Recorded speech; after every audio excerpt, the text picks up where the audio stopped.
My name is Shreya Gupta, and I will be taking your CRPC classes. How many of you even attended the CPC revision class? Yanshi did, and I did, ma'am. you are okay. Utkarsh did, and Raju. Rajiv did. Okay, so I'll just briefly introduce myself again because I think there are a few new faces here as well. So my name is Shreya Gupta. I took a few webinars with Law Seco, and post that I've been asked to teach regular classes for judiciary. I myself have written Delhi Judiciary twice. I've cleared mains twice.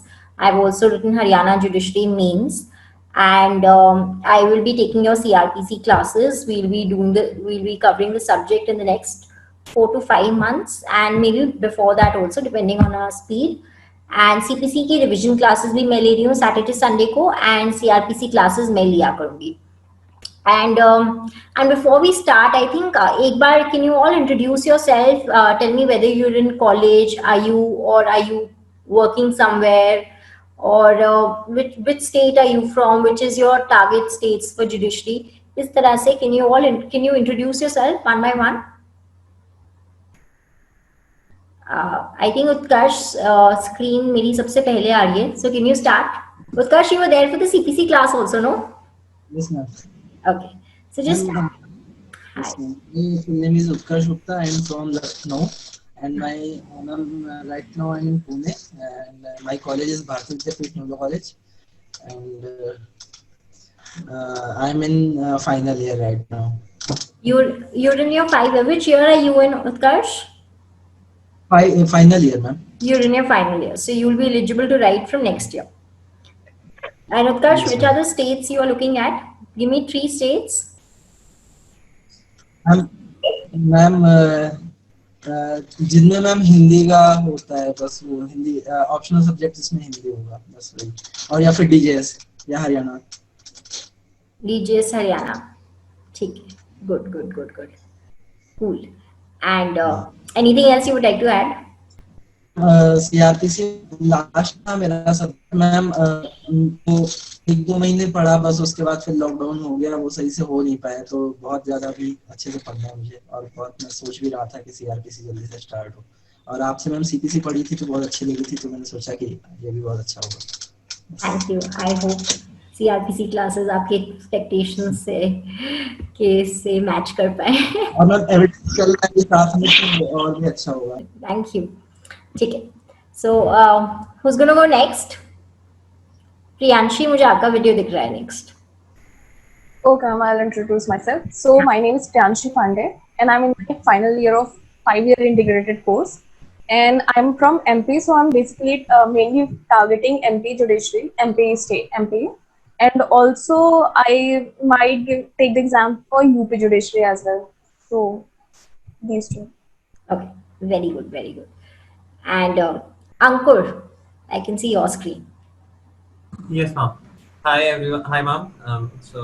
My name is Ankur Deswal, and I have completed. I'm from Delhi. I completed my BLLB from NUGS Kolkata, and I completed it last year only, 2019, and then I got placed in Steel Authority of India. So I'm working there as an in-house counsel right now, and I'm side by side preparing for judicial services, and I'm targeting mainly Delhi judicial services with Haryana also and a few other states, but main focus is on Delhi and Haryana. Very good.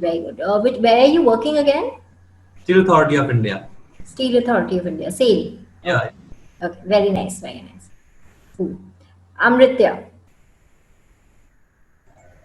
Yes, good morning, ma'am. My name is Amrita, and I am from Calcutta University. Good evening. I'm in the 5th year of law, and ma'am, I live in Greater Noida. And the state which I will be appearing for next year is Uttar Pradesh, Delhi, and MP, as well as Rajasthan also. Okay, and you have completed college, or you are in your final year? Ma'am, I'm in the 5th year. You're in the 5th year, Yes, and you completed from Noida. Yes, ma'am. Very good, very nice. Aman. Hi, ma'am. My name is Aman Paliwal. I am from UP, Banda. I have completed my BBLLP in 2018 batch. So from 2 years, I have been preparing for judicial examinations, and I have appeared for various like MP and for Chhattisgarh also last year. This year, I also appeared for UP APO that appeared in Feb. And my main target would be UP, MP, and Rajasthan. Okay, very nice. Muskan.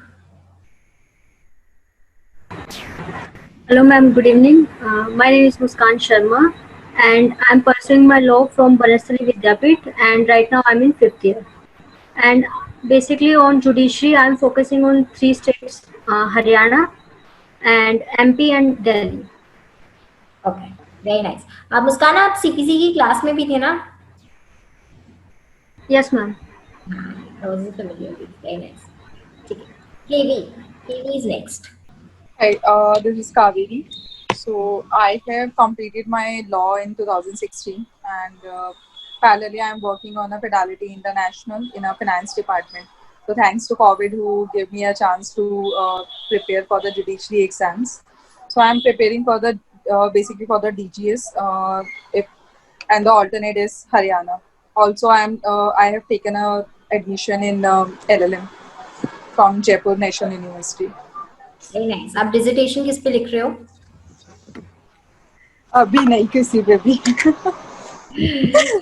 You can choose some judiciary related topics like women in higher judiciary, these kind of topics. So आपको Yeah, so basically my target is to start with criminal only, but let's see. As of now, I have my aim is to start in the criminal only, but due to some family pressure, they are saying to go into the civil or something.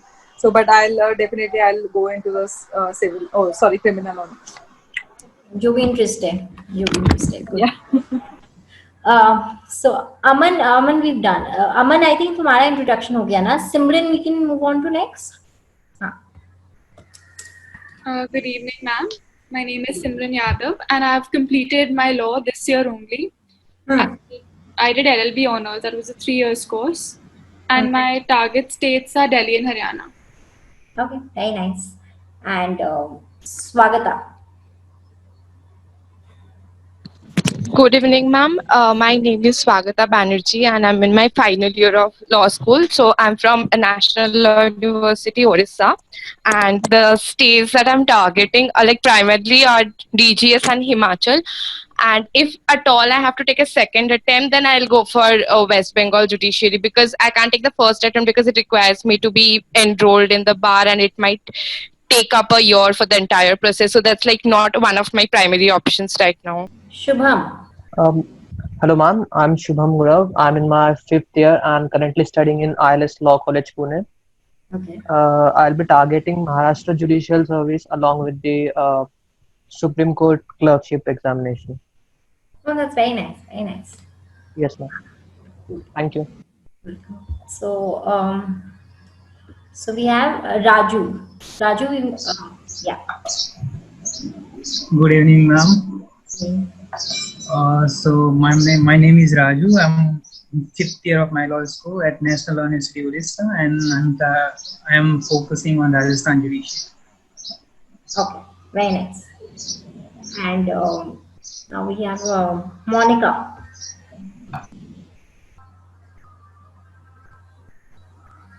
Good evening, ma'am. My name is Monica, and I am a student. I am pursuing BLLB, so I'm in 5th year of my law school. And I primarily would want to appear for Rajasthan judiciary, but I'm also open to other Hindi belts, the judicial exams. So, but Rajasthan is the primary state that I would want to give a shot. Very nice, very nice. Tabish, have I pronounced your name correctly? Tabish, we can't hear you. Tabish? Sure. Okay. Divya, can you introduce yourself? Hi, ma'am. Good evening. Can you hear me? Hi. Yeah, I can hear you. Yeah, I'm 2016 pass out from Bharatiya Vidyapeeth Law College, Pune. And I'm currently working with the law firm in Delhi, and I put up in Greater Noida. And my target states are Delhi, MP, Rajasthan, and Haryana. Very nice. Juhi. Juhi, can you hear me? Yes, yes. Yeah. Hi, this Can is. you introduce yourself to the I've graduated in law, and at present I'm preparing for judiciary, and my targeting states are UP and Bihar. Okay, very nice. And Fatima. Okay. Antara, would you like to go next? Yes, ma'am. Good evening, ma'am. Good evening. I am 2020 pass out, and I am preparing for judiciary for West Bengal. And that's all. Antara, Yes, ma'am. hello. Hello. Am I audible? You're audible now. So, you said you passed out, and then what are you doing now, Antara? I'm actually preparing for judiciary. I'm not attached with any law firm or anything. I thought I should focus on the preparation for judiciary in 2021 or 22. Very nice, very nice. Okay. Good. So which are the states you're targeting, Antara? Only West Bengal, ma'am. I am from West Bengal actually, that's why. Okay, very nice, very nice. ठीक है. So I think सबका introduction हो गया है, किसी का नहीं हुआ. Hello, ma'am. Hi. Shreya, ma'am. Good evening, Shreya, ma'am. Tabish. Hi, Tabish. Basically, I'm a fourth year student in the Patna, BIL, and I am preparing for the judiciary examination and only targeting the Bihar state. Okay, very nice, very nice. ठीक है. I guess सबका introduction हो गया है. So generally, a lot of you are targeting for Delhi, Haryana. Some of you want UP, Rajasthan, and Himachal also. So I'll just tell you, 5 basically her judiciary में, हर state judiciary के 5 core subjects होते हैं. One is your CRPC, CPC, very very important for any judicial exam. Then your IPC and evidence, very very important, and your contract. And contract, when I say, it includes your specific relief act, partnership act, and your sale of goods act.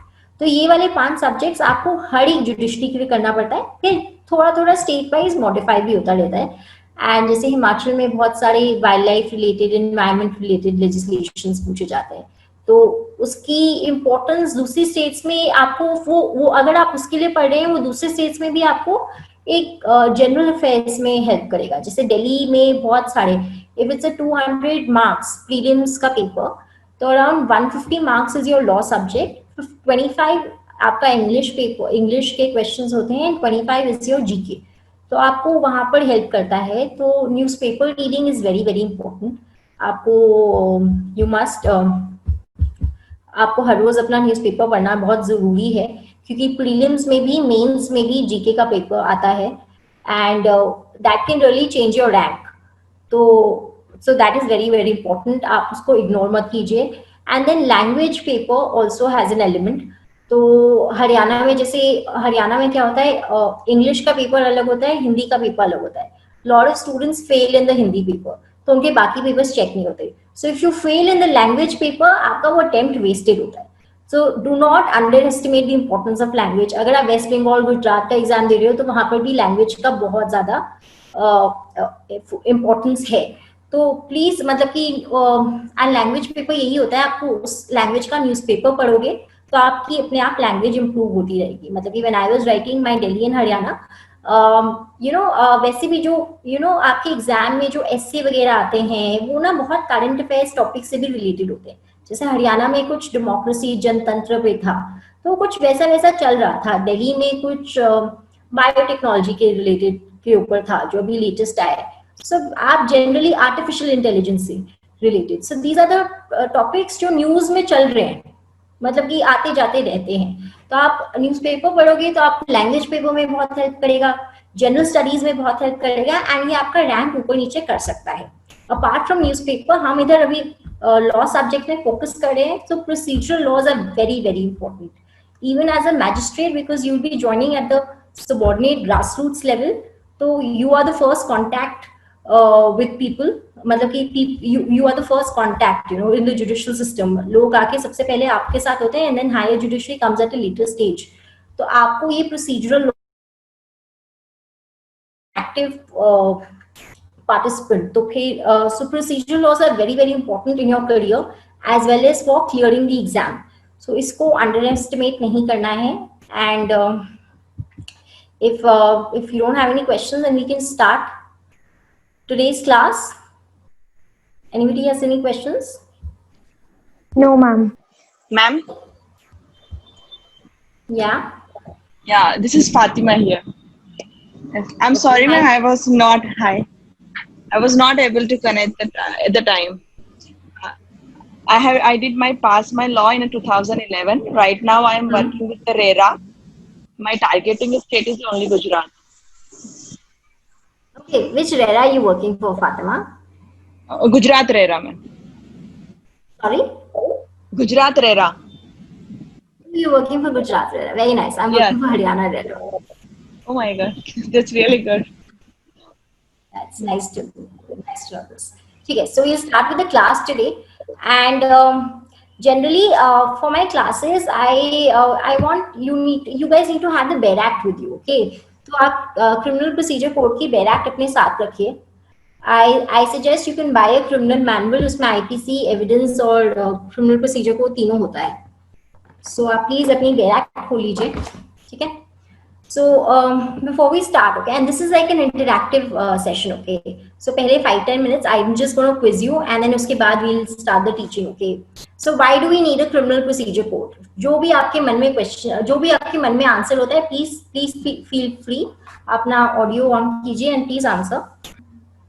So that we can get a particular procedure, how to proceed with the particular case, how to register it, where to register it, how a judge will take cognizance of that.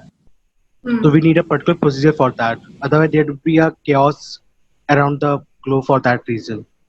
So for that reason, we need a CRPC for that reason, to set up particular guidelines to work for. That must be followed. हाँ, तो एक uniform procedure लेकर आता है अगर हमारी एक enactment होती है, right? Okay, anybody else? And उसके क्या इंपॉर्टेंट एस्पेक्ट्स होंगे जो हमारा क्रिमिनल प्रोसीजर होगा?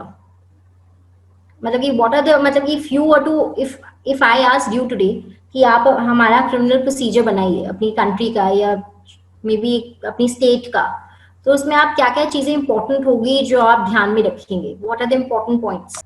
Anybody guys? Just give it a try. Time limit for anything if we are applying for something, if we are registering or filing some documents. So what are the time limit for filing that document? Sorry, Muskan, can you repeat? Yes, ma'am. Ma'am, time limit for filing any application or for registration. We are giving summons to the parties. So what are the time limit for them? Muskan? Yeah, can you repeat yourself? I wasn't able to understand what you just said. Can you repeat yourself, please? I'll write in the chat box. Okay, anybody else? Forum and jurisdiction, like where to file a complaint and where the particular suit will lie. One thing I just want to clarify, suit और proceeding ना हम civil procedure code के context में use करते हैं. Yes. Suit is used in the civil procedure context. Proceeding is used in the context of criminal proceedings. So suit होता है वो civil suit होता है, वो plaint से institute होता है, and उसमें फिर written statement आती है. That is the civil procedure code की terminology. Criminal procedure में हम criminal proceedings कहते हैं. तो अगर हम CRPC की क्लास कर रहे हैं तो आप कहोगे कि हम कहाँ proceeding institute करेंगे. Suit हम CPC की क्लास में बात करेंगे, ठीक है? हाँ, so what are the important aspects? अगर आपको accused के rights को secure करना है, हम क्या एक दो चीजें सोचेंगे? we need to give the accused a fair trial, right? अगर आपने अपना criminal procedure code बनाना है, ठीक है, तो आपको विक्टिम के भी राइट्स को ध्यान में रखना पड़ेगा, राइट्स ऑफ द अक्यूज्ड को भी ध्यान में रखना पड़ेगा. सो उसको आप कैसे सिक्योर करेंगे अपने क्रिमिनल प्रोसीजर कोड में? Guys you can. हाँ मैम, अगर मैं बनाऊंगा तो मुझे लगता है कि ma'am there should be a difference between the power of like ma'am कई बार होता है कि मैम पुलिस जो होती है उसके हाथ में बहुत सारा पावर्स होती है और वो सबसे ज्यादा राइट वायलेट करते हैं विक्टिम्स का या फिर ऑफेंडर्स का भी, और सबसे ज्यादा गलतियां भी वहीं पे होती हैं. तो अगर मैं बनाऊंगा तो ये होना चाहिए, ये करूंगा कि ऐसा ना हो, क्योंकि बहुत ग्रेव वायलेशन होता है एट द इनिशियल लेवल. वैसे भी बहुत सारे प्रोविजंस हैं भी मैम. अगर आप पुलिस को एफआईआर राइटिंग में देनी होती है, पुलिस को भी अपने रिकॉर्ड में डालनी होती है, तो राइट्स सिक्योर ऐसे इस तरह से हमने ऐसे सेक्शन 154 में भी ऐसे किए हुए हैं. And good answer very good.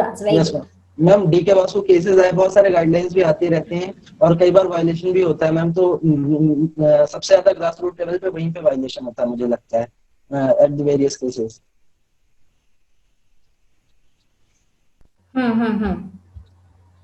ठीक है, very nice.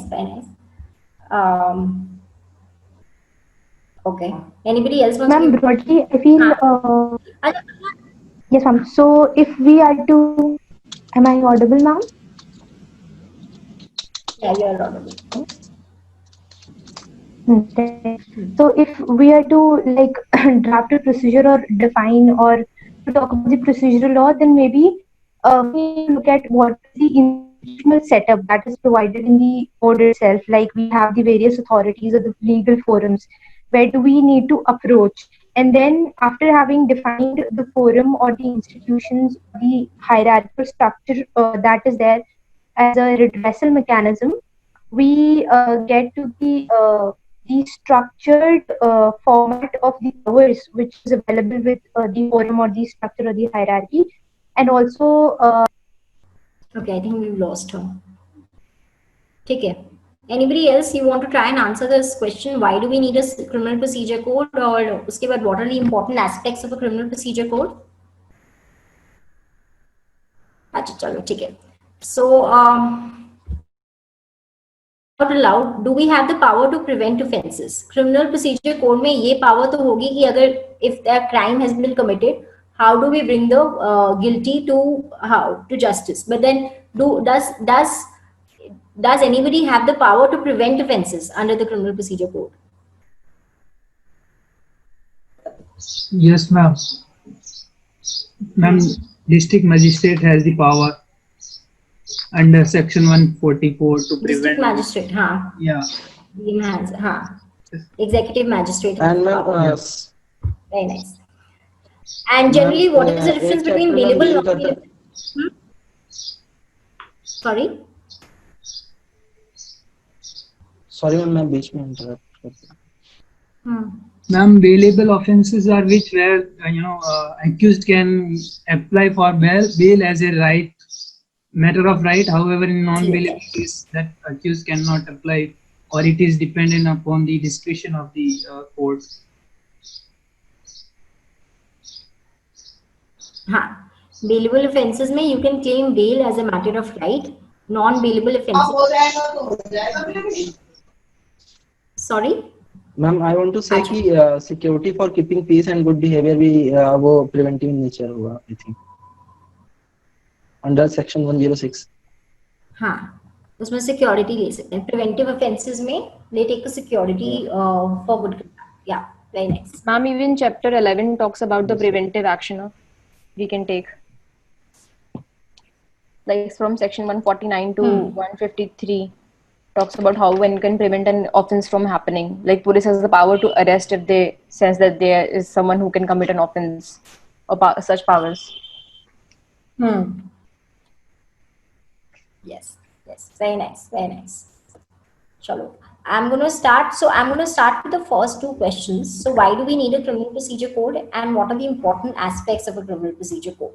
Now see, the whole idea is हमारे पास substantive law है जिसमें certain acts have been recognized as offences. If you commit murder, if you commit assault on someone, criminal intimidation, ये सारे offenses होते हैं. तो substantive law हमारा IPC, it creates offenses. Procedural law क्या देता है कि हमारे पास एक apparatus है, एक mechanism है जिसके अंडर हम investigation करेंगे, inquiry करेंगे, try करेंगे. तो उसके लिए हमारा प्रोसीजर बनाया जाता है which is standardized, which is uniform, and उस प्रोसीजर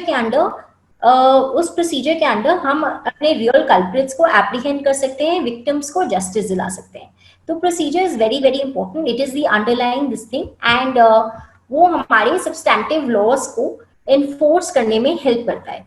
ठीक है, सो this is the importance of criminal procedure code. ये मैंडेटरी होता है, दिस इज नॉट डिस्क्रिशनरी, ये फॉलो करना जरूरी होता है. एंड अगर हम उसमें एस्पेक्ट्स की बात करें, व्हाट आर द 3 एस्पेक्ट्स? हमें फेयर ट्रायल करना है. ठीक है, सो हम अपने प्रोसीजर को इस तरह से बनाएंगे जिस इन अ वे कि we can secure fair trial to the accused, to the other parties, to every party involved. हम इस तरह से करें कि there is avoidance of delay in investigation and trial. And lastly we need to bring a fair deal to the poor sections. अगर हम fair trial की बात करें तो इसमें हम क्या क्या चीज ला सकते हैं? मतलब कि हम ये कर सकते हैं कि you know when a person is, say a person must be informed of the grounds of your arrest.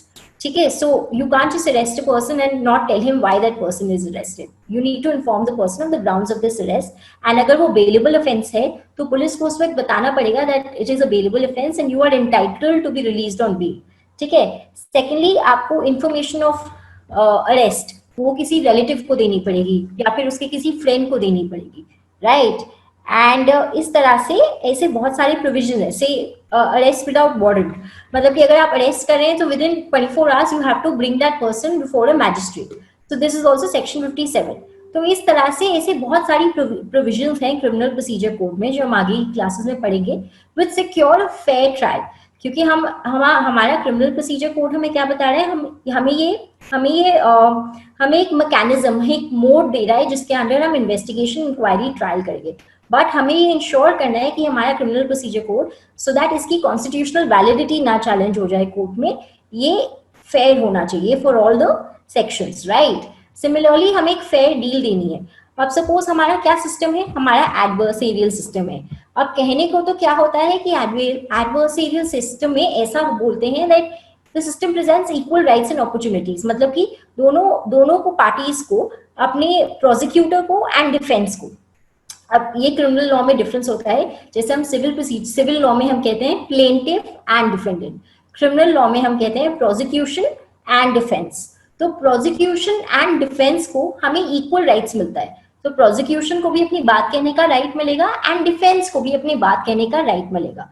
तो थ्योरी में तो ऐसा लगता है कि बहुत इक्वालिटी है, बट एक्चुअली क्या होता है कि जिसके पास ज्यादा बड़ा लॉयर होता है, जिसके पास ज्यादा रिसोर्सेज होते हैं, उसकी बात कोर्ट में ज्यादा बेटर तरीके से पहुंच जाती है. तो ये एडवर्सरियल सिस्टम में तो जैसे for poor people, for indigent people, these people may not, if they are not able to engage competent lawyers for them, तो उनके लिए थोड़ा प्रॉब्लमैटिक हो जाता है बिकॉज उनकी साइड ऑफ द स्टोरी, उनकी version of the facts court को कई बार पूरी तरह से नहीं पता चलते.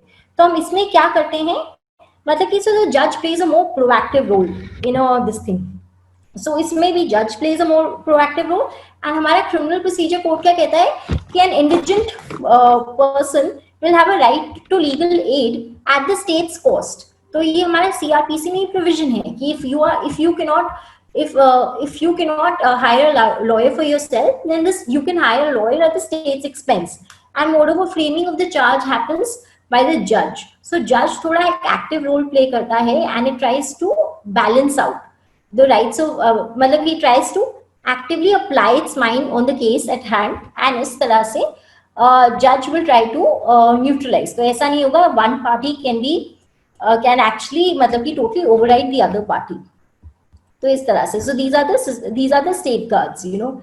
And moreover इसमें और भी आ जाती हैं that the prosecution cannot withdraw the case without the consent of the court. So again court का active part हो रहा है. And another provision is that the court can examine the accused to get an explanation. So basically जब trial हम पढ़ेंगे तो उसमें एक ऐसा प्रोविजन आएगा which is very very important for both your prelims and mains, that is section 313. इसमें after the prosecution evidence is over and before the defense evidence start, court can call upon the accused और they can ask questions to the accused and इधर accused को अपनी बात बोलने का पूरा right मिलता है। तो इस तरह से एक एडवर्सरियल सिस्टम में भी एक जज एक एक्टिव रोल प्ले कर सकता है, magistrate will play an active role, and जिससे हम अगर कुछ भी ऐसी बात है जो नहीं आ पा रही है इस सिस्टम के अंदर, द जज can elicit those facts and उसके अकॉर्डिंग पे हम एक डिसीजन ले सकते हैं, जजमेंट प्रोनाउंस कर सकते हैं, राइट। सो क्रिमिनल प्रोसीजर कोड में 3 एस्पेक्ट्स हैं, preventive aspect which is and हमने भी डिस्कस किया, and then we have a quasi civil criminal aspect and we have a punitive aspect, ठीक है। So preventive aspect में हमने डिस्कस किया सिक्योरिटी देनी पड़ सकती है, there is preventive action of the police, quasi civil criminal aspect में maintenance का, and I'll tell you why we call it quasi civil criminal aspect, and punitive aspect is pre-trial, trial and post-trial, right? So preventive aspect में can someone tell me what is security for good behavior?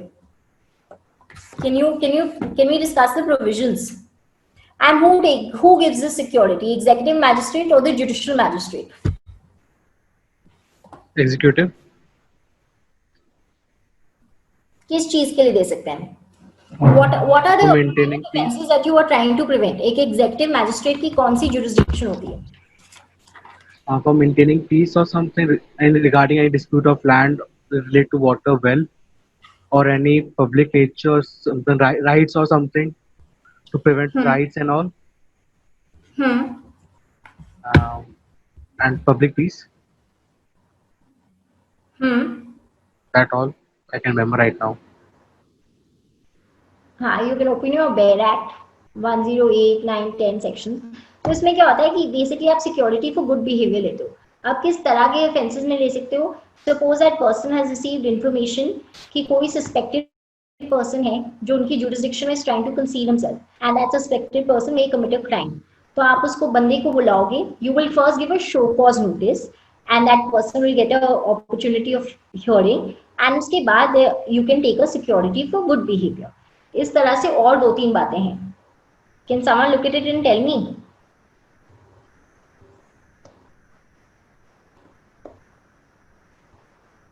तो suspected persons हो गया, habitual offenders हो गए। So people habitual offenders कौन होते हैं? जिन्होंने कई बार ऑफेंस कमिट किया होता है, कई बार they have been convicted, so these people are known as habitual offenders. तो उनसे भी people we take a security for good behavior. Seditious materials अगर आपके पास हैं और आप disseminate करने वाले हो, वहाँ पर भी executive magistrate can do it. Or if the executive magistrate receives information that a person is likely to commit breach of public peace and tranquility, आप फिर भी security for good behavior लेते हो, ठीक है। So इसमें पर हमेशा ना whenever you taking a security for good behavior, तो there is always we have to give a show cause notice to the person to appear and to answer this thing कि आपसे security क्यों नहीं लेनी जानी चाहिए। So this is natural justice. Natural justice में 2 बातें आती हैं that everybody needs to be given a right of hearing, which is audio alterum partem, ठीक है। तो इसमें बेसिकली अगर आप किसी के अगेंस्ट कुछ भी एक्शन लेने वाले हो, बेसिकली आप यहाँ पे ऑर्डर कर रहे हो कि आप सिक्योरिटी देनी पड़ेगी दूसरे बंदे को, तो अगर आप कोई भी एक्शन लेने वाले हो उनके अंडर, तो that person will have a right to first अपना केस रखने का राइट होगा, to first come and appear and से कि मुझसे सिक्योरिटी क्यों नहीं लेनी जानी चाहिए, ठीक है। सो हमने पहले स्लाइड्स में ये बात की थी कि हमारा क्रिमिनल प्रोसीजर कोड तो होता है, और वो इसलिए होता है कि हम सब्सटैंटिव राइट्स को इन्फोर्स करने के लिए एक मैकेनिज्म दे पाए। पर हमारा क्रिमिनल प्रोसीजर कोड में ये बहुत इंपॉर्टेंट बात है कि फेयर ट्रायल होना चाहिए। तो that is very very important. अब फेयर ट्रायल कैसे होगा? अगर आप सिंपली मैजिस्ट्रेट कह देगा कि आओ और सिक्योरिटी दो क्योंकि मुझे ऐसी इंफॉर्मेशन मिली है कि तुम एक सस्पेक्टेड पर्सन हो, you have been suspected of committing so and so offense, so that is not going to be fair. So that person is given a show cause notice, show cause opportunity कि आप एक particular date पे आओ, you appear before the magistrate, and अगर आपके पास अपना just cause है, so please satisfy the magistrate regarding the same. So this show cause requirement is very very important. फिर इसमें then this is again important कि आपको execute, so security for good behavior is basically you have to execute a bond, right. So अगर आपने suppose disseminate section 108 talks about disseminating seditious matters. 109 is security for good behavior from suspected persons. इन लोगों को जब bond execute करना होता है then they only have to do it for 1 year, right? But habitual offenders को they have to do it, they have to execute a bond for 3 years. ठीक है. So this is the preventive aspect जब हम executive magistrate की बात कर रहे हैं. पर एक one kind of security is also taken by a judicial magistrate. उन्हीं sections में है. Can someone look it up and tell me? 106 convicted person.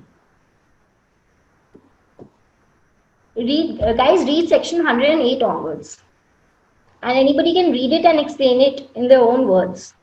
When a person has been convicted for, say, criminal assault, force, criminal intimidation, so from a convicted person for good behavior, the security will be taken by a judicial magistrate.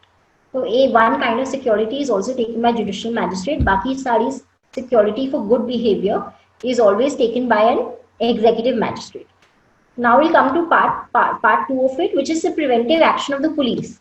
I think someone even mentioned this. Section 149 to 151 talk about it. So somebody जो पढ़ रहा है criminal procedure code, can that person explain? See, police कैसे prevent करेगी? Just think अगर आपको नहीं भी पता, just think कि पुलिस कैसे prevent करेगी एक offense को, और पुलिस कब interpose करेगी. Okay, tell me the difference between a cognizable and a non-cognizable offense. Cognizable offenses are Arrest with and without warrant. One person. Huh. So I think, somebody. I think Divya, please go ahead. So, ma'am, cognizable offences are those in which in which arrest can be made without a warrant, and the cognizance of which can be taken by, and non-cognizable are those which cannot be arrest in which cannot be made without a warrant.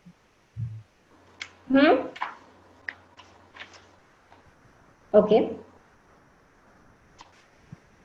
So ठीक है.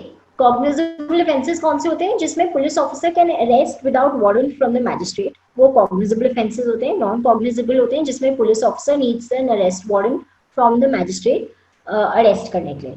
Accordingly investigation करने के लिए भी उनको magistrate की permission चाहिए होगी. cognizable offence में they can arrest, investigate without warrant from the magistrate. So ये difference होता है. तो अब जो preventive action of the police होता है वो किस पे एप्लीकेबल होगा, कॉग्निजेबल ऑफेंस पे कि नॉन कॉग्निजेबल ऑफेंस पे? Cognizable ones. कॉग्निजेबल. हाँ, बिकॉज यहीं पर मतलब कि दीज आर द ऑफेंसेस जो कमिट होने के बाद भी police officer has the power to investigate and arrest बिना मैजिस्ट्रेट की परमिशन के. तो फिर प्रिवेंट करने के लिए भी इनकी वो होगी ना, अदरवाइज उनकी नॉन कॉग्निजेबल के लिए तो फिर से मैजिस्ट्रेट की परमिशन चाहिए होगी. So this is a way to remember stuff also. So अगर so basically ये पुलिस ऑफिसर के पास भी प्रिवेंटिव एक्शन पावर्स होती है. If you come to know of any design of commission of cognizable offence, और if you come to know कि ऐसा कुछ होने वाला है, then you can take steps to then you can intervene and you can try and prevent the commission of the offense. You also have that power to arrest if you come to know of a design of a commission of a cognizable offense, then the police officer can arrest without warrant from the magistrate. So ये preventive aspect होता है. तो हमारा criminal procedure code ऐसा नहीं है कि crime commit होने के बाद ही it comes in the picture. हमारे पास प्रिवेंटिव पावर्स भी है. प्रिवेंटिव मैजिस्ट्रेट किस के पावर्स है पास है? पुलिस के पास है, जुडिशियल मैजिस्ट्रेट के पास है, to when we discuss that power, and executive magistrate के पास भी है. ठीक है. एंड everybody knows the difference between executive magistrate and judicial magistrate. No ma'am, I have a doubt. No ma'am. हाँ, tell me please. Ma'am recently UP में commissioner की पोस्ट अपॉइंट की गई है लखनऊ एंड नोएडा में. तो उसका रीजन ये था कि वहाँ पे क्राइम बहुत बढ़ रहा है और सीआरपीसी में वेरियस पावर है कमिश्नर के पास रिलेटेड टू एग्जीक्यूटिव मजिस्ट्रेट. तो मैम वो मुझे पता नहीं है कि मैम वो कौन होता है एग्जीक्यूटिव मजिस्ट्रेट, क्यों अपॉइंट किया पोस्ट क्यों की? हाँ जबकि में ऐसा था नहीं। ओके, तो सिंपल बात होती है, एग्जीक्यूटिव मैजिस्ट्रेट होते हैं ना, बेसिकली स्टेट सिविल सर्विसेज होती है, से Haryana civil services, Punjab civil services, एक तो हमारी union public service, union services होती है सिविल सर्विसेज, एक होती है स्टेट सिविल सर्विसेज। जो स्टेट सिविल सर्विसेज क्लियर करके जो पहली पोस्टिंग होती है ना, वो एग्जीक्यूटिव मैजिस्ट्रेट की होती है, तो ये सिविल साइड पे होगी। जुडिशियल मैजिस्ट्रेट होती है जो आप ये जज वाला एग्जाम क्लियर करके आते हो, राइट। और जो एक होता है आईएएस वाला एग्जाम, वो बेसिकली यूनियन गवर्नमेंट एग्जाम होता है, वो क्लियर करके आप एसडीएम बनते हो, जो एग्जीक्यूटिव मैजिस्ट्रेट का सुपीरियर होता है। पर वही एग्जाम जो सिविल सर्विसेज वाला है, जब हर स्टेट कंडक्ट करती है, तो आपकी पहली पोस्टिंग होती है एग्जीक्यूटिव मैजिस्ट्रेट। तो एग्जीक्यूटिव मैजिस्ट्रेट के पास ये प्रिवेंटिव पावर्स होती है। आगे जब आप इंक्वेस्ट की बात भी करोगे, वहां पे भी कुछ पावर्स एग्जीक्यूटिव मैजिस्ट्रेट के पास होगी, कुछ पावर्स जुडिशियल मैजिस्ट्रेट के पास होगी, ठीक है। Yes, ma'am. So basically we I have know. a question. हाँ, तो मैम जो तहसीलदार होते हैं, तो वो are they synonymous to executive magistrate or is this entirely a different post? sorry, can you repeat? Ma'am tehsildar जो होते हैं, तो are they executive magistrates or this is entirely a different post? It's a different post. Tehsildar different होती है, उसके लिए exam वगैरह भी डिफरेंट होता है, वो लैंड से रिलेटेड वगैरह होता है, लैंड मेजरमेंट वगैरह से। वो एग्जीक्यूटिव मैजिस्ट्रेट इज डिफरेंट, वो स्टेट सिविल सर्विसेज वाले होते हैं। Ma'am I have a question. हाँ मैम जो एसडीओ वगैरह होते हैं वो क्या एग्जीक्यूटिव मैजिस्ट्रेट होते हैं? नहीं, एसडीओ नहीं होता है, एसडीएम होता है, पर एसडीएम आप प्रमोशन के बाद बनते हो। एसडीओ आई थिंक इंजीनियरिंग वगैरह में होता है, SDO is different, it's not related to this. CrPC के टाइम में ना आपको मतलब कि basically 3 organs of the government होते हैं, executive, legislature, judiciary. Obviously judiciary की तो हम बात ही कर रहे हैं इस लॉ में, हमारा प्रोसीजरल लॉज में द जज will play the most active role, but कुछ पावर्स ना एग्जीक्यूटिव को भी एग्जीक्यूटिव के साथ भी एग्जीक्यूटिव को भी दी गई है। तो ये जो एग्जीक्यूटिव को पावर्स हैं, ये मोस्टली प्रिवेंटिव एस्पेक्ट्स में दी गई है। This is security for good behavior because it's not exactly a judicial process, right? क्योंकि यहाँ पर हमने किसी को अभी तक we have not held any guilty. हाँ, बोलो। मैम कमिश्नर के पास कुछ स्पेशल पावर होती है कि अंडर सीआरपीसी? वो क्योंकि मैम रीजन दिया था कि प्रिवेंटिव एस्पेक्ट के लिए कमिश्नर की पोस्ट इंट्रोड्यूस की गई है। मैम अभी बहुत रिसेंटली ये हुआ है, लॉकडाउन के बाद ही, तो मैम मेरा डाउट था काफी टाइम से।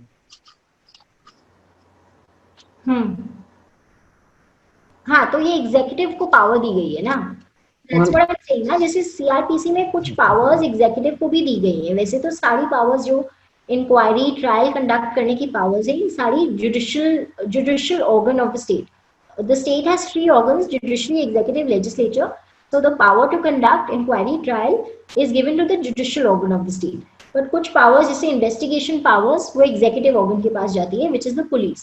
But ये जो कुछ preventive powers होती हैं, ये executive magistrate के पास जाती है, which is again a part of the executive organ of the state. Right? Okay. Okay. अब चलो, any other doubts?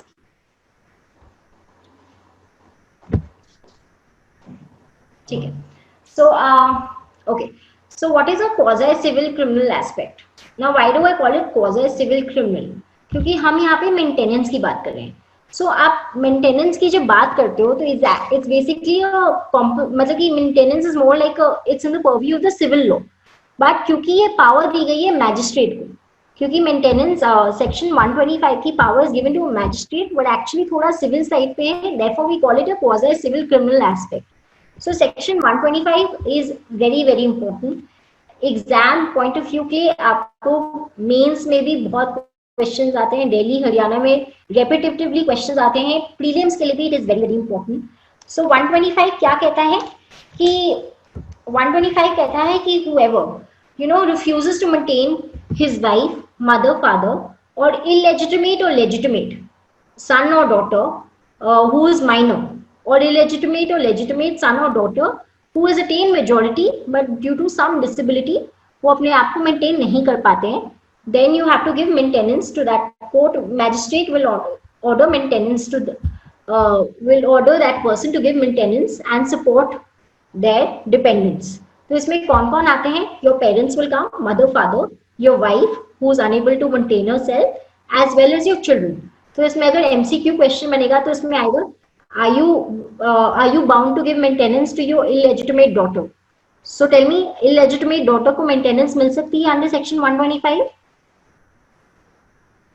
Yes, ma'am. If not married. हाँ, but she is not married. ठीक है, very good. And what about illegitimate son who's 25 years old, but due to some disability, he cannot earn his livelihood? Will that person is that illegitimate son now to maintenance? No. Yes, even that person. Yes, ma'am. Yes, ma'am. Yes. So that illegitimate son, because यहाँ पे दो बातें आती है. See, both your illegitimate and legitimate children are entitled to maintenance. ठीक है. फिर दूसरी बात आती है minority and majority. मतलब कि when you attain 18 years, then आप major बन चुके हो. तो minor में तो सबको है, पर जब आप major बन चुके हो, फिर उसके बाद अगर due to some handicap आप अपने आप को support नहीं कर सकते, then magistrate आपको maintenance award कर सकता है, वरना you are not you are not someone who's entitled to maintenance under section 125. ठीक है. So अब आप कौन से कोर्ट में जा सकते हो अगर आपको ये मेंटेनेंस क्लेम करना है? Suppose a wife is claiming maintenance from a husband, तो किस कोर्ट की jurisdiction में वो फाइल कर सकती है? एक तो वहां पे कर सकती है where she lives, एक वो वहां पे कर सकती है where she last resided with her husband, और वो कहाँ कर सकती है? Where the husband is. So basically there are three forums under which a wife can file a claim for maintenance against her husband, where the husband lived, where she lived, or where they last lived together, right? And what if आपने एक application file की, court ने husband को summon किया पर husband नहीं आता hearing में, then what can the court do? हमने सीपीसी की क्लास में पढ़ा था, आपने एक पार्टी को समन किया, वो पार्टी नहीं आती है, फिर कोर्ट क्या कर सकता है? सीआरपीसी में भी कोर्ट वही करेगा. Ex parte order. Party decision. Very good. आपने समन कर दिया, दूसरी पार्टी नहीं आ रही, दे हैव हाँ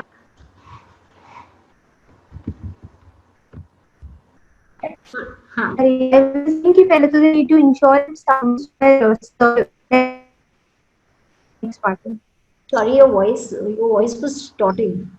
He is saying that we have to ensure that first the summons are properly served and then we can proceed ex parte. तो अगर court satisfy है कि समन सर्व हो गए, वो फिर भी नहीं आ रहा है, दैट कोर्ट इज सेटिस्फाइड कि वो अवॉइड करने की कोशिश कर रहा है समन्स को, फिर कोर्ट एक्स पार्टे कर देंगे. फिर आप पर अगर एक्स पार्टे ऑर्डर हो गया, then what is the solution? दूसरी पार्टी के पास क्या सॉल्यूशन है?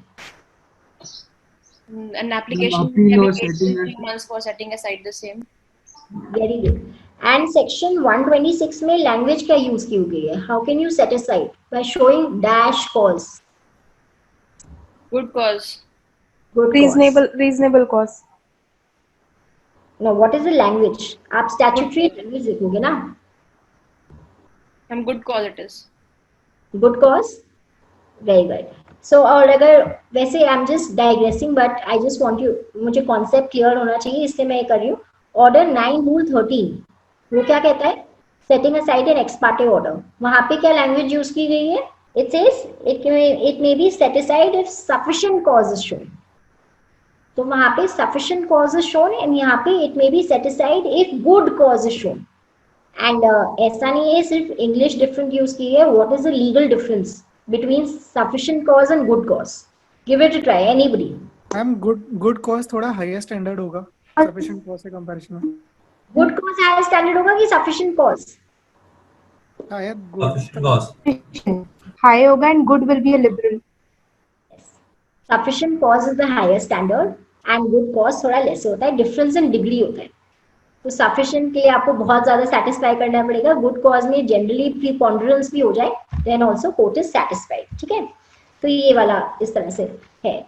सो उसके बाद आपने सेक्शन 125 के अंडर मेंटेनेंस दे दी, but suppose now the wife को मेंटेनेंस मिल गई, wife goes and gets married to someone else, is she still entitled to maintenance? कि 125 में एक if the wife is remarried, is she still entitled to maintenance? No, ma'am. No, ma'am. Have you seen section 125? What does it says? It does the wife include a divorced wife कि अगर वो सिर्फ अलग अलग रह रहे हैं तभी उनको मेंटेनेंस मिल सकती है? I'm going back to section 125. ये सारे आपके प्रीलिम्स के क्वेश्चंस बनते हैं. 125 में लगता है आपने पढ़ लिया है, पर ये इस तरह से वो प्रीलिम्स के क्वेश्चंस बनते हैं और एग्जाम में फिर आपको सही मार्क करना है तो you have to think like this. So wife में अगर आपने जुडिशियल सेपरेशन कर लिया है, ठीक है, answer the first question. Wife और हस्बैंड अलग अलग रह रहे हैं, they got a order for judicial separation. अब वाइफ को मेंटेनेंस मिल सकता है? मैम हर केस में मिल सकता है जब तक वो रीमैरी ना कर ले. अगर रीमैरी कर ले और अगर what if the wife has now divorce the husband, अब वाइफ का ऑफिशियली डिवोर्स हो चुका है हस्बैंड के साथ, फिर उसको मिल सकता है? मिल सकता है. Yes, yes. कहाँ लिखा है सेक्शन 125 में? टेल मी कहाँ लिखा है? 125 Explanation, ma'am. हाँ, very good. It says right. हाँ. Ma'am, wife includes a woman who has been divorced.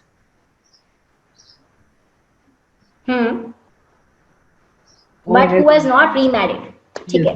अब okay, now you are a magistrate और judicial magistrate of first class. ठीक है, अब आपने किसी को, एक वाइफ को उनका डिवोर्स हो गया था and you gave her a maintenance order कि आपको हर महीने आपके हस्बैंड ने ये ₹10,000 पे करने हैं. अब जाके वाइफ ने दूसरी शादी कर ली. ठीक है, so now what can a husband do? Husband क्या कर सकता है? As a judicial magistrate what will you do? And under what section will you do? आपने 125, 126 होएगा. Ma'am, under 127 we can alter the allowances that has been already granted to the lady. The husband can make an application for alteration of allowances and bring into light the circumstances that she has remarried. Exactly. अब situation change होगी. अगर wife ने remarry कर लिया तो wife तो entitled है ही नहीं मेंटेनेंस के लिए, बिकॉज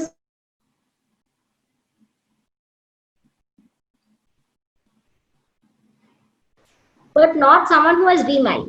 अगर उसने रीमैरिज कर ली है तो हस्बैंड कैन मेक एन तो जुडिशियल मैजिस्ट्रेट क्या करेगा? You can alter the allowance, तो वो ऑर्डर चेंज हो सकता है, राइट? Yes ma'am. एग्जैक्टली. और अगर ऐसा भी, और फिर और भी इसमें एक और सिचुएशन दी गई है. सपोज आपने डिवोर्स ले लिया एंड उसके टाइम पे you have taken a lump sum amount. अगर वो लंप सम ले लिया देन आप ये इंटरिम मेंटेनेंस के लिए you will not be eligible. तो इस वाली सिचुएशन में भी this can get altered, right? Yes, ma'am. And then what does 128 say? हमने 128 क्या कहता है? Suppose आपने ऑर्डर तो दे दिया पर अभी भी वो बंदा, the husband is not paying maintenance to his children or to his wife or to his parents. फिर क्या होएगा? What do we say that? अगर CPC में भी कॉन्सेप्ट है, आपने एक फेवरेबल ऑर्डर ले लिया पर उसके बाद कोई कुछ कर नहीं रहा है, तो रेमेडी क्या होती है इसकी? Order enforcement and civil execution. Exactly. फिर आप एनफोर्समेंट करोगे और एनफोर्समेंट में आपको बेसिकली आपने it will be enforced by the magistrate once he satisfies himself कि identity of the party same है एंड ही सैटिस्फाइड कि नॉन पेमेंट अभी तक पेमेंट नहीं हुई है, then that magistrate will enforce this order under section 128. तो 125 to 128 is very very important from the exam point of view. बहुत सारे क्वेश्चंस बनते हैं अंडर सेक्शन 125. 126, 127, 128 भी आप मेंशन करो अपने आंसर में तो आपको ब्राउनी पॉइंट्स मिलते हैं. It's basically little 1-2 point extra हो जाते हैं. That is how you fetch more marks in your answers, right? तो हमने प्रिवेंटिव एस्पेक्ट डिस्कस कर लिया, हमने quasi civil criminal aspect discuss कर लिया. अब हमारा प्यूनिटिव एस्पेक्ट है. अब प्यूनिटिव एस्पेक्ट में हम 3 चीजों की बात करेंगे. There is a pre trial procedure, trial procedure and post trial procedure. इन तीनों को हम इलैबोरेटली आने वाली क्लासेस में डिस्कस किया करेंगे. But just what is a pre trial procedure? अब वो प्रोसीजर शुरू कैसे होगा? There has to be an offence, either bailable offence and a non bailable offence. What is a bailable offence, जिसमें हम bail as a matter of right, जैसे ही police officer ने हमें अरेस्ट किया, हम bail as a matter of right कि हम पुलिस ऑफिसर को ये कह सकते हैं that this is my bail amount, security amount, and that police officer is bound to release the person on bell.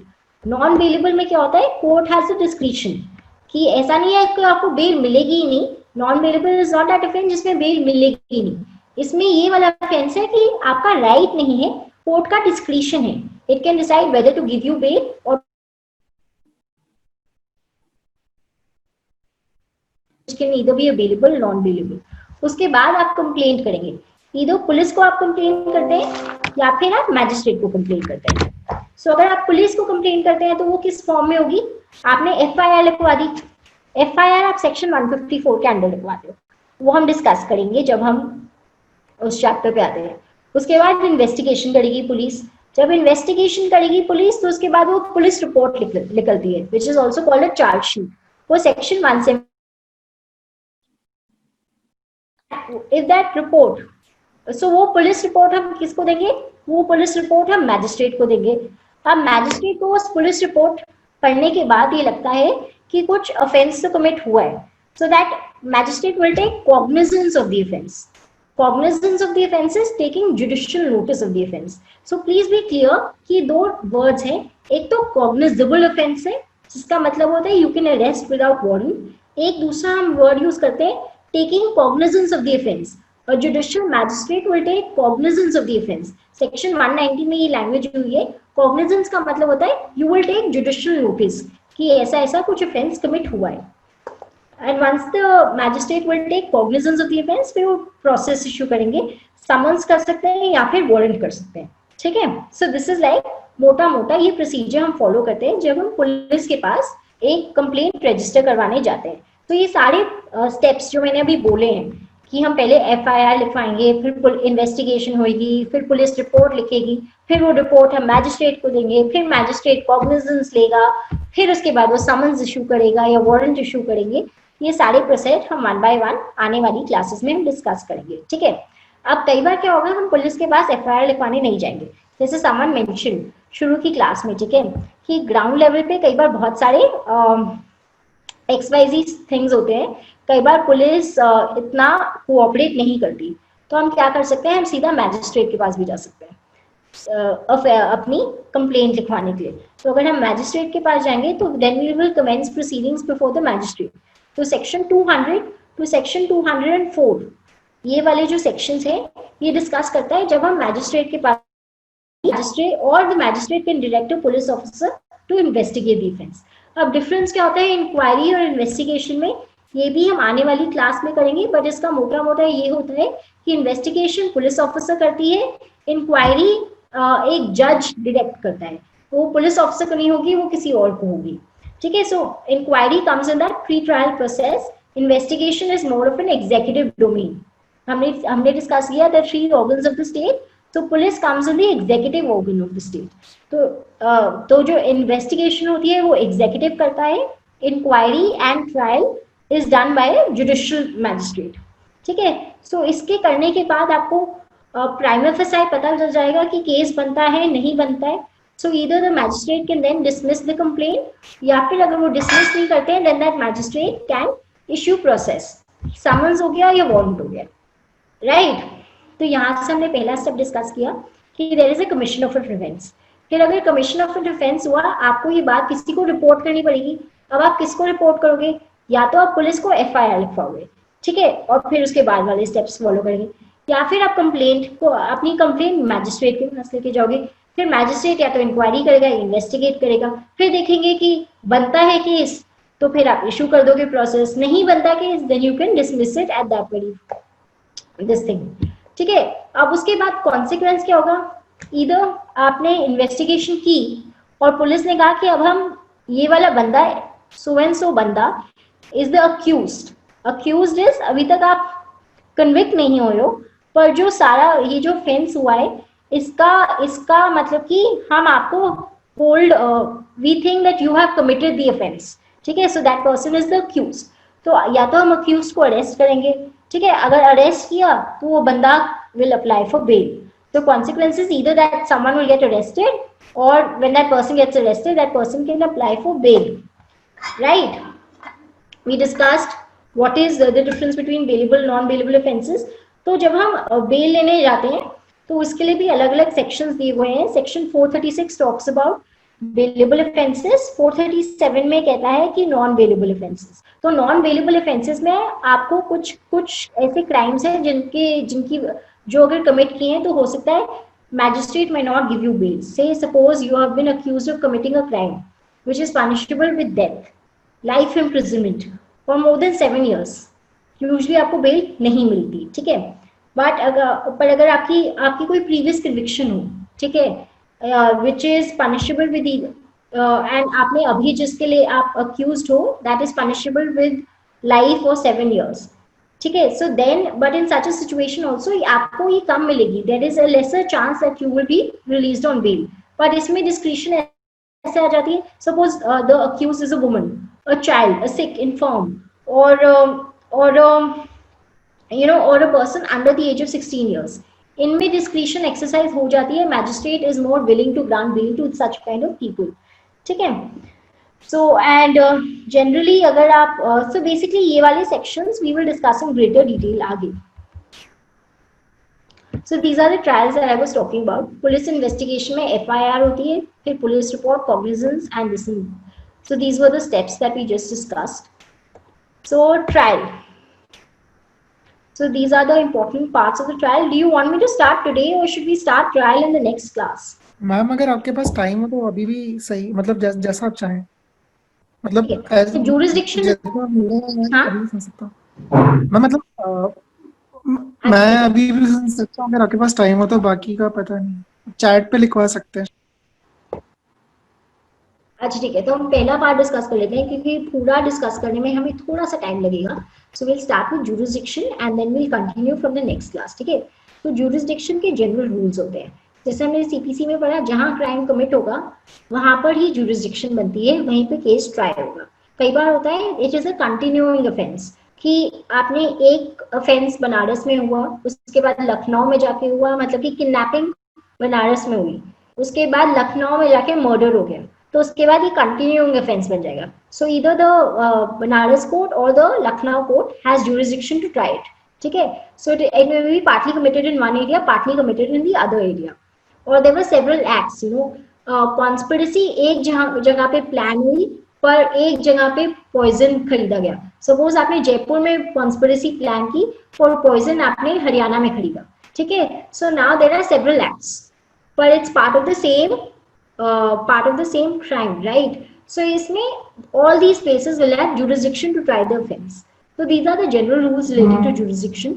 ये पढ़ने बहुत important होते हैं. Section 177 to section 189 talks about this, and it's very very important for your exam point of view. उसके बाद transfer of criminal cases की बात करते हैं, ठीक है. सो ये सुप्रीम कोर्ट भी ट्रांसफर कर सकता है, हाई कोर्ट भी ट्रांसफर कर सकता है, सेशंस कोर्ट भी ट्रांसफर कर सकता है. अब सुप्रीम कोर्ट कब ट्रांसफर करेगा? Supreme Court can transfer a case from one High court to another High Court, और हाई कोर्ट से जो सबऑर्डिनेट क्रिमिनल कोर्ट्स होते हैं उस कोर्ट से to subordinate court from one criminal court to another criminal court in another state. So you can, Supreme Court has a power to transfer cases from one state to another state. तो Gujarat riots के बाद there was this one very famous case. So वो वाला case में transfer हुआ था because they said कि वहाँ पर prejudice हो गई है, investigation cannot be carried out fairly. I am forgetting the name of the case. Does someone remember that? It was the Best Bakery case. So there is one very famous case. उसके बारे में मैं आपको next class में बताऊंगी भी. तो वो वाला केस सुप्रीम कोर्ट ने गुजरात से के बाद हुआ था. ऐसा बोला गया था कि अब यहाँ पे investigation is not happening, investigation can not happen in an unbiased in a fair manner. So therefore that case was transferred from Gujarat high court to the Delhi high court. So इस तरह से supreme court has the power to transfer. Likewise high court के पास भी transfer power है and sessions court के पास भी ट्रांसफर पावर है. And then from in your next class we'll discuss कि plea bargaining क्या होती है, types of trial क्या होते हैं. Trial में भी sessions court, warrants trial. Warrants trial can be on a police report or on a complaint. Summary trial बातें हैं, हम ये डिस्कस करेंगे. तो इससे आपको एक ओवरव्यू पता चल जाएगा कि क्रिमिनल प्रोसीजर कोड में होता क्या है उसके बाद हम आने वाली क्लासेस में we'll start from the definition section and उसके बाद we start taking these procedures in detail. जैसे हम FIR को फिर डिटेल में डिस्कस करेंगे, इन्वेस्टिगेशन के क्या क्या होता है वो डिस्कस करेंगे, which finally leads up to police report. ठीक है? So is there any question for today's class? No, ma'am. Okay, great. I'll see you this Saturday for your civil procedure revision class. Yeah. I have a question, ma'am. I've mentioned it in the chat box. Okay, and I must have not seen it. Huh. Can you repeat your question? No. See, the possibility of marriage is not kept in mind while determining the quantum of maintenance. उस वक्त आप वही factors देखोगे कि wife की need क्या है, husband की सैलरी क्या है, उसके हिसाब से आप मेंटेनेंस दे दोगे. ठीक है? So because you always have that option ना कि अगर remarriage हो गई है, you can make an application for alteration of maintenance and accordingly that can get changed. So वो possibility of remarriage will not be a consideration जब आप quantum decide करते हो. वो बाद में change हो सकता है because there might be cases जिसमें remarriage तो होती ही नहीं है ना. So you can never, there are a lot of permutations and combinations, there are a lot of ifs and buts in life. तो आप वो चीज possibility लेकर आप maintenance नहीं decide कर सकते. Maintenance has to be decided on कि हस्बैंड की इनकम क्या है, हस्बैंड के पास कितना प्रॉपर्टीज वगैरह है, लाइकवाइज वाइफ के पास कितना है और वाइफ को कितना जरूरी, वाइफ को कितना चाहिए उतना ही, so that she is able to maintain the same standard of living जो उसका हस्बैंड के साथ था. These are the kind of factors जिनके बेसिस पे हम मेंटेनेंस डिसाइड करते हैं, right? So any other question? Okay then. All right, guys, I'll see you next week. Please read, please revise before your class, and I also encourage you to make notes because सब कुछ slides में नहीं होता है. There are a couple of things that I'm saying also, so please make notes, and I'll see you next week for your class. Thank you, guys. Bye bye. Good night. Good night, ma'am. Thank you, ma'am. Good night. Thank you, ma'am.